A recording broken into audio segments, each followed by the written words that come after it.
Hey guys, today I want to talk about living the Philippine dream as an expat. You know, I've been here 4 years now, and I remember when I was in my 20s. Yeah, my 20s. First time I married a Filipina and took her back to the States. And you know what happens when you take them back to the States, and that's what happened. Well, anyway, I did that, but I didn't let my dream fall apart. You know, it was still in me. But I kind of said, you know, that kind of soured me for a while. And then I kind of moved on and did a lot of other dreams that I had in me. I went to Belize. I started a business there. I kept going out on the water and out to the islands in Belize, which I wanted to do as a child. I always looked at British Honduras as a child on the maps because that's where I want to go. That looks like a cool place. And I actually got to go out to those islands and visit those places and visit people and make friends out in Belize, which was one of my dreams. So live your dreams, guys. One of the other things I wanted to do when I was a kid was sit on top of the Old Man in the Mountain in New Hampshire, which has since fallen into the valley. And it was like a feature that looked like a man's face from the side, okay? It was here long before Christopher Columbus and all that. It was there, but somebody actually found it and they looked up at it and said, wow, that looks just like a man's face. And the Indians used to look at it. I believe they might have even worshipped it or whatever, you know, but it fell into the valley. But when I was a little boy, I said, I want to sit up on top of that and dangle my feet over the side. That'd be cool. Because it was up over this valley and it was really, really high. I think, if I remember correctly, it was like at 2,800 feet or something like that, somewhere around there. Anyway, I got to go up there when I was older with some friends. I went up there twice. And shortly after we went up there, it crashed into the valley. And that was the end of that.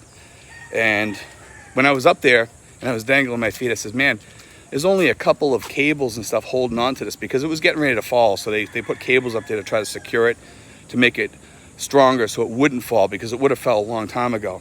There was a lot of weight hanging over the valley with those stones, and it was a lot of cracks, and each winter it would damage it from the freezing and, you know, the heat and stuff like that. It would weaken it more and more and more until finally it just went.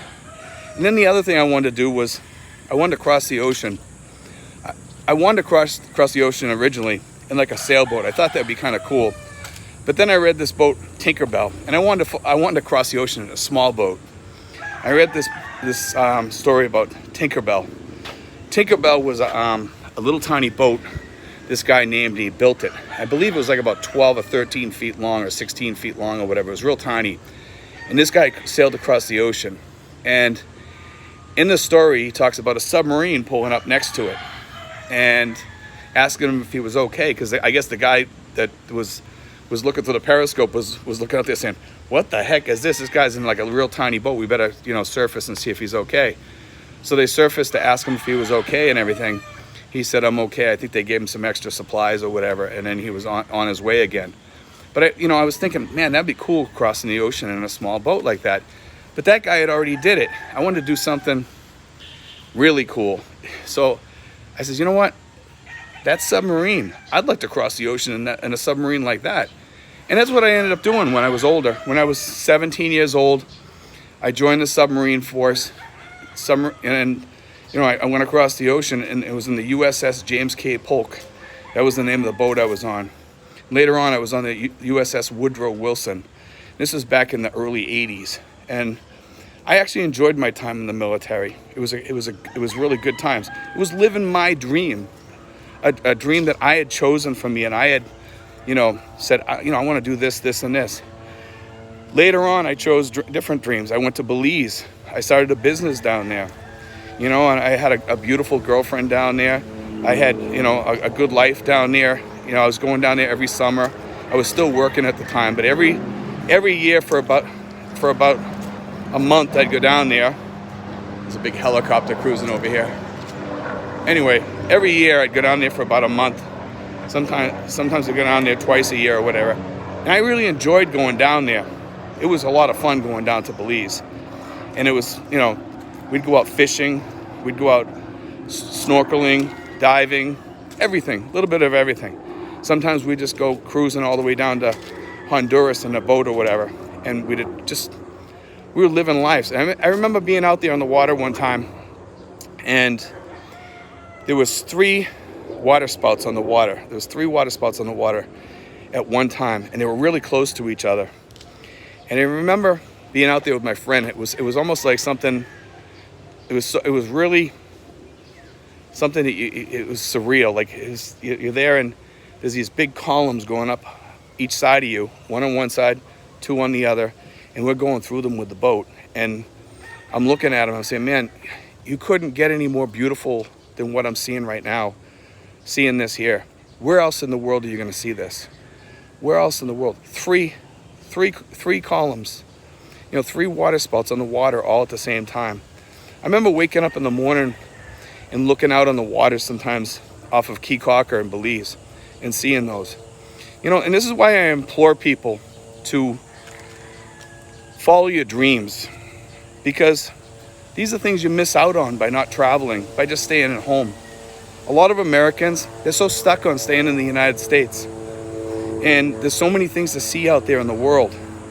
And they seem to think that, hey, the United States is like the best place in the world to stay. We have a lot of helicopters going on around here today. I don't know what's going on. But anyway, these people, they tend to believe that the United States is the only place in the world that's a great nation. You know what? There's a lot of other places out there that are just as great. And all places are going to have their issues.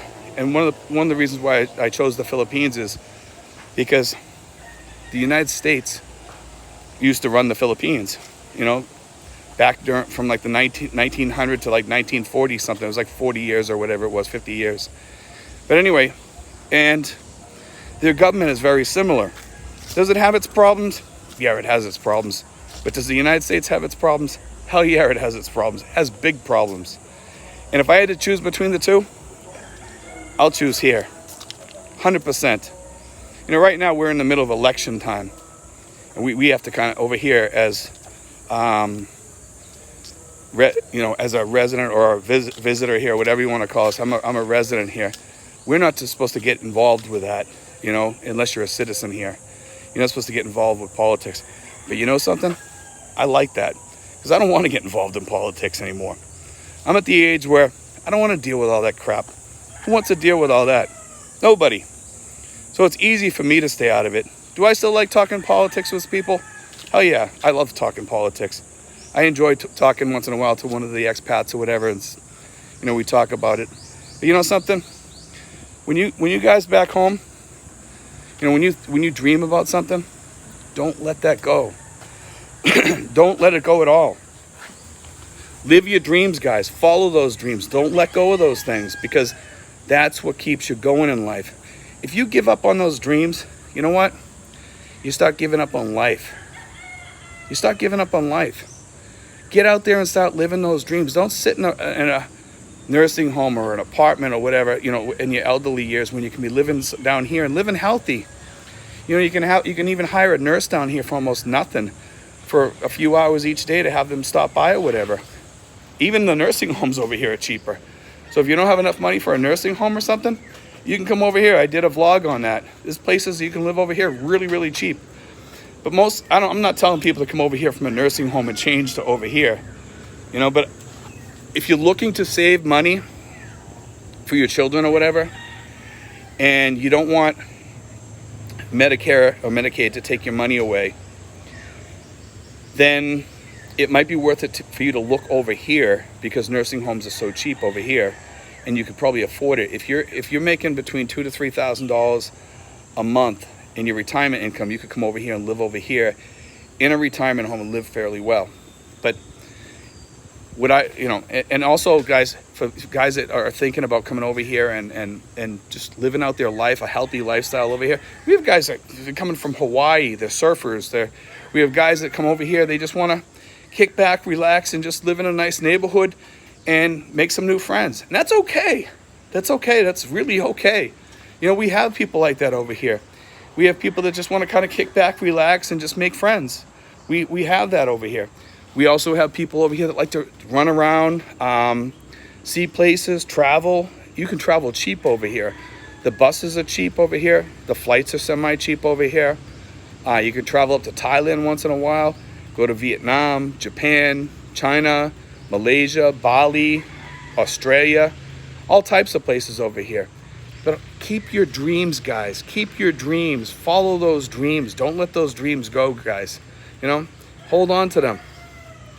You know, whenever I was bogged down, stuck at work, sometimes for a year or two while I was working on a dream, the only thing that kept me going was that dream. Because otherwise, I had nothing. I was just a blue collar working schmuck. That's all it was. You know, I was just a working schmuck. You know, and I was stuck in the grind.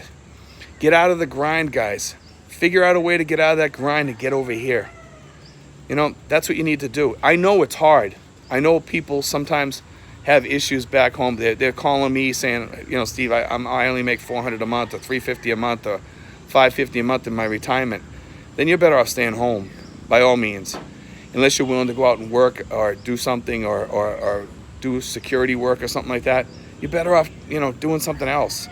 Because you know what? You're not going to make it over here. But for you guys that have the money, do it. Do it now, because when you get too old, it's going to be much harder. God bless, guys. Take care.